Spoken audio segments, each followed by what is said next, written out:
বাজে যদি তোমার দরজা খুলতে হয়, তখন যদি তোমাকে উঠতে হয়, আর আমি যদি ঘুমায় যাই বান্দা, তোমারে চোখ মেলে দিবে কে?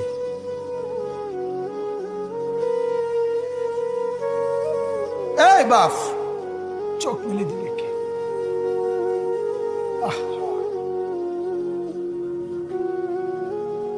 আল্লাহ আমাদেরকে মাফ করে। কোরআনুল কারীমের মধ্যে আল্লাহ তাআলা বলছে ওয়া হুয়াল্লাযী ইয়াতাওয়াফফাকুম বিল-লাইল। কোরআনে আল্লাহ বলে, বান্দা শোনো, প্রত্যেকটা মানুষকে রাত গভীরে যে ঘুম আমি দেই, সেটা ঘুম না, আমি ওয়াফাত দেই, আমি মূলত মৃত্যু দিয়ে দেই। আবার আমি দয়া করে একটা নির্দিষ্ট সময় পরে চূড়ান্ত মৃত্যু দেব বলে আমি আবার সেই হায়াত সকালবেলা যখন জাগতে শুরু হয় তখন আমি ফিরে দেয় আল্লাহ। এমনও মানুষ আছে পৃথিবীতে, রাত্রিবেলা ঘুমাইছিল ভালো মানুষ, সকালবেলা আর জাগে নাই।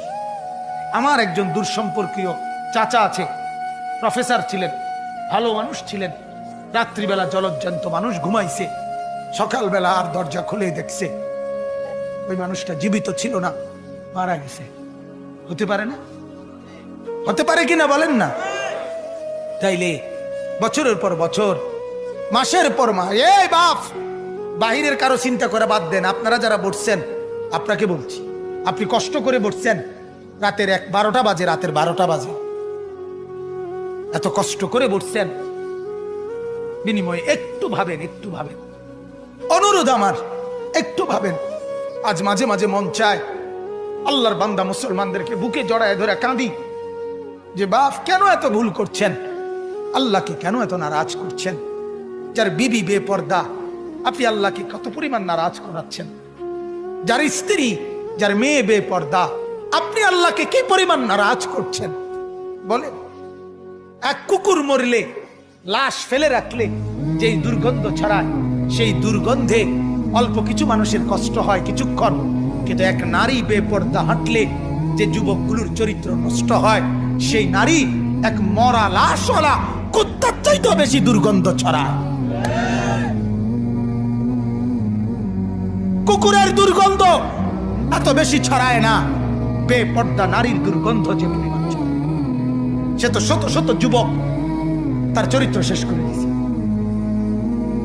এই সিনেমার নায়িকা নর্তকীরা উলঙ্গ আর ছবি আর বিবস্ত্র ছবি আর নাচ গানের এই ফুর্তি দেখিয়ে এরা হাজারো যুবকের চরিত্র গঠন করে না নষ্ট করে? কথা বলেন না কেন? এজন্য আমার শায়েখ আল্লামা মুফতি মুশতাকুর নবী সাহেব বলে, হাজারো মানুষের জীবন নষ্ট করে যে, এজন্য তার জীবনে কখনো সুখ ধরা দেয় না। এজন্য এই পৃথিবীর জরিফ এটা, আপনি জরিফ চালায়া দেখেন, যত সিনেমার নায়ক নায়িকা, এদের জীবনের মতো দুঃখী জীবন, ব্যক্তি জীবনের মতো কষ্টের জীবন আর কারো নাই। আপনি খবর লাগান, আপনি খবর লাগান, এদের মতো লাঞ্ছনা। কারণ হাজারো যুবককে নষ্ট করছে এই হাসি দিয়া, অথচ এই হাসি তার মূলত আসল হাসি না। এই হাসি যদি ল্যাবে অথবা ডায়াগনস্টিক সেন্টারে পরীক্ষা করায়, প্রত্যেকটা হাসির মধ্যে ফরমালিন পাওয়া যাবে। কি পাওয়া যাবে? ফরমালিন। ফরমালিন। মেহেরবানি করে একজন শুনুক, কোনো অসুবিধা নাই। আমি আমার জীবনে কোনোদিন শ্রোতার পরিমাণ গণ্য ওয়াজ করি নাই, এটা আমার তবিয়তেই নাই। আলহামদুলিল্লাহ, আমার এটা জিন্দিগি। আমি আজকেও আমি আসরের পরে বয়ান করছি, জোহরের পর, আসরের পর, মাগরিবের পর, এশার পর, আমার কোনো হিসাব কিতাব নেই। একজন না 10 জন আমার এত করে চিন্তা নেই, আমার বলা দরকার। আমি বুঝি আমার বলতে হবে রাত দিন। আমি বললেও আমার হায়াত শেষ হবে, আমি না বললেও আমার হায়াত শেষ হবে। আমি সারাক্ষণ শুয়ে থাকলেও আমার জিন্দিগি শেষ হয়ে যাবে, আমি সারাক্ষণ পরিশ্রম করলেও আমার জিন্দিগি কি হয়ে যাবে? শেষ। এবং অবসর পরিশ্রম উভয় হালতেই আমার জীবন শেষ হবে আমার নির্ধারিত সময়। ঠিক মতো গুণ যাইলে আমি 10 বছর বেশি বাঁচবো, আর মেহনত করলে আমি 10 বছর কম বাঁচবো। বিষয়টা এমন, প্রত্যেকের হায়াত আমাদের নির্ধারিত, ঠিক কিনা বলেন না? কাজেই হায়াত একেবারে সীমিত, একদম সীমিত। আহা, বিবেকবান যারা, তারা বুঝে, তারা বুঝে। আজ থেকে এখনকার জিন্দিগি এমন, যে প্রতি মাস বছর যে যায় 13 পাওয়া যায়। এই যে রমজান কাছায় গেছে, কল্পনা করেন তো, গত রমজান যাইতে যাইতে এবারে রমজান চলে আসছে। এখন রজব মাস চলতেছে, রজব মাস আসা মানেই হলো রমজান কাছায় যায়। কত দ্রুত ইয়াতাকারাবুজ জামান। আল্লাহ নবী সাল্লাল্লাহু আলাইহি সাল্লাম বলেন, কিয়ামতের একটি আলামত, সময় খুব কাছাকাছি হয়ে যাবে, করিব করিব, সময় খুব দ্রুত। আল্লাহ নবী বলেন শেষ পর্যন্ত এরকম হবে, 1 বছর মনে হবে 1 মাসের মতো, 1 মাস মনে হবে 1 সপ্তাহের মতো, 1 সপ্তাহ মনে হবে 1 দিনের মতো, 1 দিন মনে হবে 1 মুহূর্তের মতো। এরকম দ্রুত সময় চলবে। এজন্য আমরা সময়কে কদর করি। বাপ, জওয়ান, বুড়ো প্রত্যেকের জীবনে গাফলতটাই বেশি বাজার। এজন্য সারাদিন চিল্লাই, এক কথাই বলি, ছেলে পেলেদের মধ্যে গাফলত বেশি, গাফলতি বেশি। একটা মানুষের কতক্ষণ মোবাইল চাইতে মনে কয়, আমার এটা বুঝে ধরে, তুই বেটার কতক্ষণ ঘুরতে মন চায়। আর একটা মানুষের তো একটা বিবেক বুদ্ধি আছে, বিনোদন মানুষের কতক্ষণ না, এটা কি জিন্দিগি, এক জানোয়ারের জিন্দিগি। সকাল নাই, রাত নাই, দুপুর নাই, রাতের 12টা নাই, রাতের 2টা নাই, সারা দিন সারা রাত মোবাইলে ছবি দেখে, উলঙ্গ নাচ দেখে, গান দেখে, ফুর্তি করে, তামসা করে, আসে, কান্দে, লাফায়, ফালায়। কিটা এটা আসে? আশ্চর্য কথা।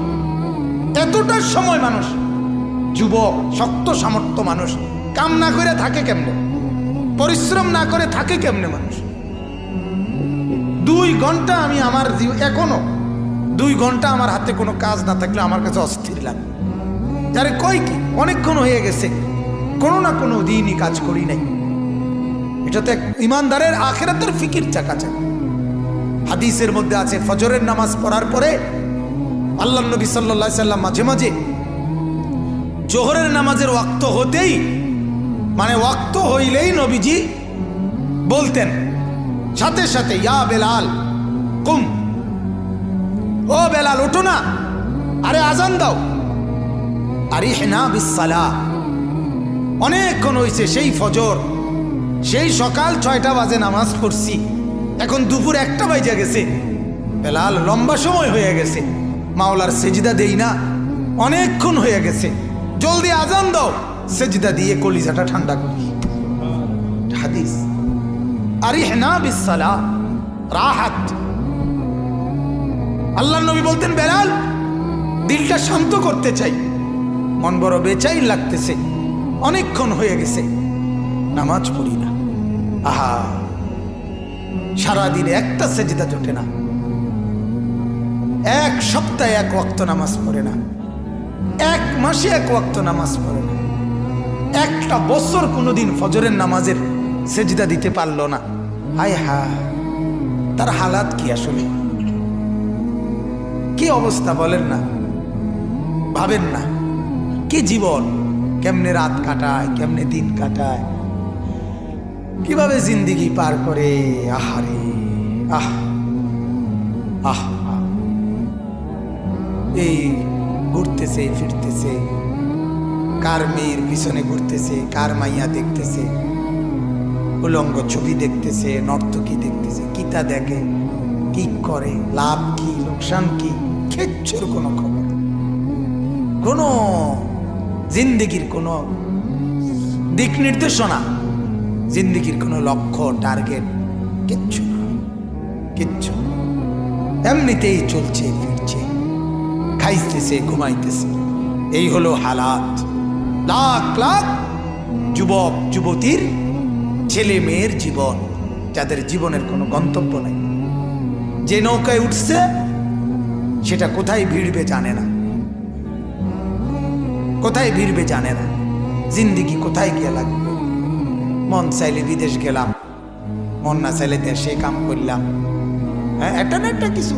আর কিটা বাপ মাই তো চিন্তা করবো, ফাইলে বিদেশ দিব, নইলে বা গ্রামে কাম লইয়া দিব, নইলে বাজারে দোয়ান লইয়া দিব, হেতারাই তো একটা না একটা বুঝ করিয়া দিব। আমার আর কিটা, এটা তো আসলে একটা মানুষের জীবন হইতে পারে না। মানুষ মানে তো তার একটা টার্গেট থাকবে, তার একটা জিন্দগির গতি থাকবে।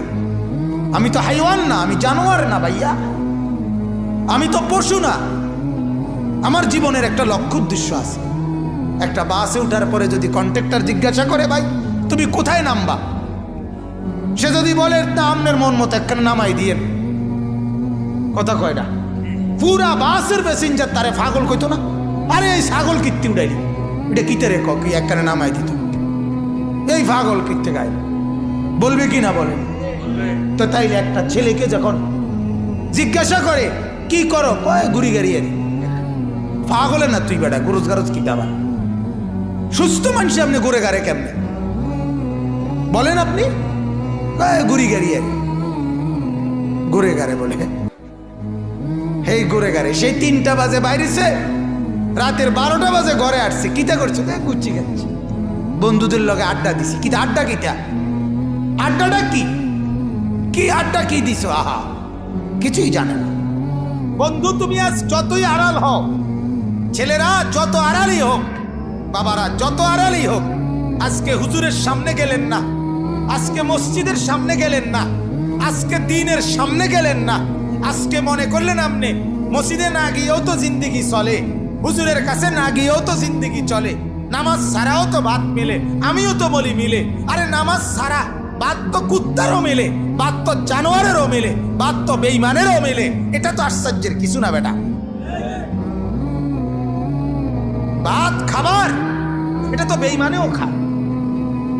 তাহলে আজ যদিও তুমি মনে করো এখানে এদিক দিয়া হেদিক দিয়া, এই পাশ ওই পাশ দিয়া আড়াল হইয়া হইয়া তুমি পার হইয়া গেলা, কারো সামনে পড়লা না, কেউ দেখলো না, কিন্তু অচিরেই আল্লাহ তাআলা বলেন ইয়াউমা তুবলাস সারাইর, শুধুমাত্র তোমার বাহ্যিক কৃতকর্ম না, তোমার অন্তরে 24 ঘন্টা যত কথা উঠানামা করছিল, খারাপ চিন্তা, চেতনা, কল্পনা, আবেগ, অনুভূতি, আল্লাহর কসম আল্লাহ কোরআনে বলে সেগুলো হাসরের ময়দানে আমি আল্লাহ আমলনামার মধ্যে লিখিত দেখাবো। ইয়াউমা তুবলাস সারাইর,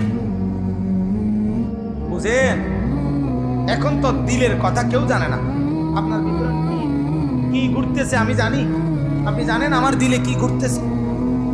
আল্লাহ তাআলা বলে সেগুলো আমি তোমার সামনে দেখাবো। আফালা ইয়ালামু ইদা বু'থিরা মা ফিল কুবুর ওয়া হুসিলা মা ফিস সুদূর, মা ফিস সুদূর, তোমার অন্তরের ভেতরে যেগুলো, এগুলো আমি আল্লাহ তাআলা খুলে দেব। তাইলে আমার কথা হলো এটাই, এই কথা আমরা একেবারে নীরবে ঠান্ডা মাথা একটা সেকেন্ড বিবেককে কাজে লাগাইয়া, আপনারাই যারা বসছেন, এই কয়জন মানুষ, এই ছেলেরা বাবারা, আমরাই বোঝেন, আমরা যে কথা নিশ্চিত যে আমি যত দিকেই ঘুরি না কেন, যত দিকে যত বুদ্ধি ফন্দি খাটাই না কেন, আল্লাহর সামনে আমাকে সামনে দাঁড়াইতেই হবে, আমাকে কবরে যেতেই হবে। ঠিক কিনা বলেন? এটা আমি মানি কিংবা না মানি, স্বীকার করি আর না করি, কবরে আমাকে, কথা বলেন না, যেতেই হবে, কোনো সন্দেহ।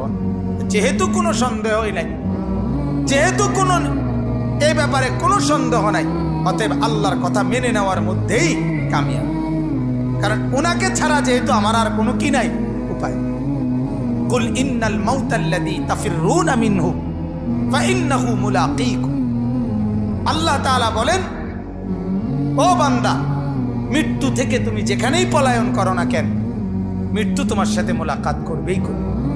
তুমি দেখা করতে হবে না, সেই তোমার সাথে দেখা। তুমি মৃত্যুকে ডাকতে হবে না, মরণ তোমাকেই ডেকে নিয়ে আসবে। মরণ নিজেই তোমার সাথে দেখা করবে, সেই তোমাকে কবরে আনবে, তুমি আসতে হবে না।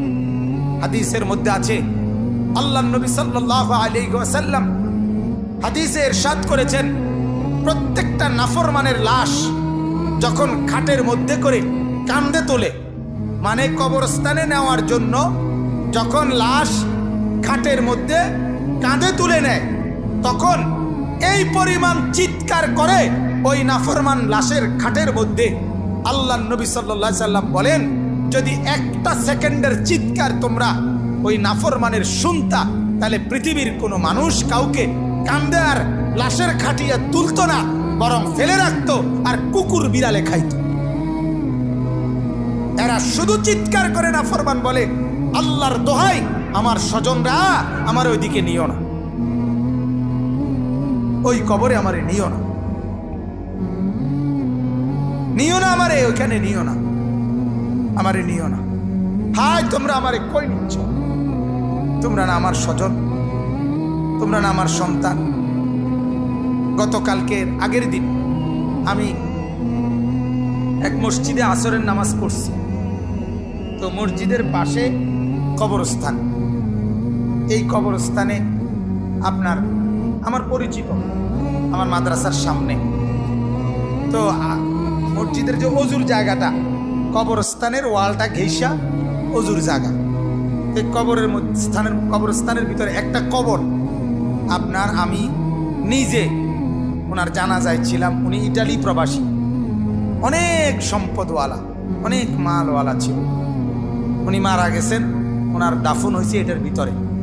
আহা, আমি দেখলাম, অনেকক্ষণ তাকায় রইলাম এই উজু করতে বসে। ওনার এই ট্যাংরা বেড়া দিয়া কবরটার মধ্যে, ওই যে ফাঁক ফাঁকওয়ালা বেড়া বানায় না, এরকম বেড়া দিয়া আপনার কবরটার মধ্যে আছে।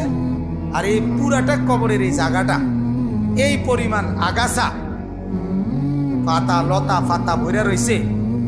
এটা দেখা আমার এতটা অনেকক্ষণ তাকায় রইলাম মনটার মধ্যে, হায় মাওলা, এটা সেই লোক, যে লোকের বাড়িটা এত অত্যাধুনিক টাইলসের, যে বাড়িতে একটা পাতা, একটা ময়লার টুকরা পড়তে দেয় নাই, এই পরিমাণ কর্মচারী সাফ সুতরা করে রাখছে। আর আজকে তার ছেলেরা কোথায়, তার বউ কোথায়? ঈদ গেল, ঈদের পরের দিন, পরের দিনের পরে দ্বিতীয় দিন, কোথায় ঈদ? তারা তো ঈদের আনন্দ করতেছে, বিবি বাচ্চা। আর এই লোকের কবরের উপরে এই পরিমাণ লতা পাতায় ঘেরা। হায়, একটাবার তো কেউ দেখতেও আসে। 3 সন্তান, ওই বেটার 3 জন ইটালি, এর নাম দুনিয়া। আমার খুব মনে হয়েছে যে হ্যাঁ, এর নাম কি পরিমাণ মেহনত করছিল এই লোক। আজ তোমার কবরের এই হালাল, আজ তোমার কবরের উপরে একটা ট্যাংরা বেড়া, তোমার বিল্ডিং আলিশান ফেলে আসছো যেটা, আজ তোমার কবরের ঝোপঝাড় লতা পাতা গুলো পরিষ্কার করার কেউ নেই। হ্যাঁ, এজন্য এটা বোঝা উচিত, এটা খেয়াল করা উচিত। আল্লাহ তাআলা এই জন্য বলছি, বান্দা তুমি তো আমার থেকে আড়াল হইতে পারবা না, তুমি তো কবর থেকে আড়াল হইতে পারবা না।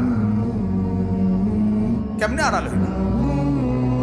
আইনামা তাকুনু ইউদরিকুমুল মাউত ওয়ালাউ কুনতুম ফি বুরুজিন মুশাইয়াদা। রব্বুল আলামিন বলেন, যদি সুউচ্চ দেওয়াল আর একেবারে নিশ্ছিদ্র, কোনো দরজা নাই, জানালা নাই, ছিদ্র নাই, একটা পিঁপড়া কিংবা মশা ঢুকবারও জায়গা নাই, এমন একটা ছিদ্র নাই, এমন দেওয়াল ঘেরা, এমন উচ্চ, যদি তুমি এর ভিতরেও গিয়ে আশ্রয় নাও, ইউদরিকুমুল মাউত, মৃত্যু তোমার সেখানেই পৌঁছে যাবে। দেখবে একদিন তোমাকে ওইখান থেকেই নিয়ে আসবে। আল্লাহ তাআলাকে বাদ দিয়ে ভাইয়া তুমি ভাবো, জওয়ান ছেলে যারা বলছো, যে কয়জন বাপ, তুমি ভাবো, তুমি ভাবো সারাদিনে কি করছো, সারাদিনে কি করছো।